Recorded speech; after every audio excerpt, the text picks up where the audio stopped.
Hi everyone, in front of me I've got a VIVO S17 and let me share with you how to add or remove a Google account in this device. Let's start with opening the settings, and in the general section we have to scroll down to find either the Google or accounts. It's basically up to you which you prefer, and I prefer accounts, so let me tap on it.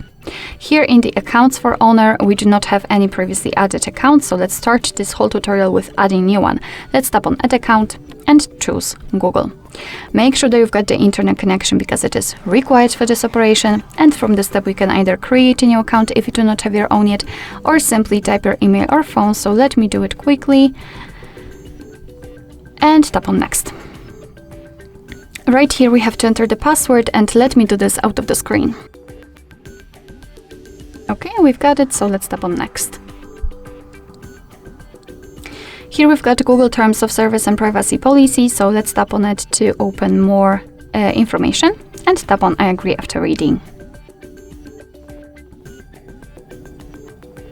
Here we've got the shortcut of backup and storage info, so simply tap on accept, and as you can see we just successfully added our Google account to this device. You can also remove it whenever you want to actually. Simply tap on it and tap on remove account. Tap on remove account again, and as you can see it will be immediately removed. Alright, so that will be all. Thank you so much for watching. I hope that this video was helpful, and if it was, please hit the subscribe button and leave the thumbs up.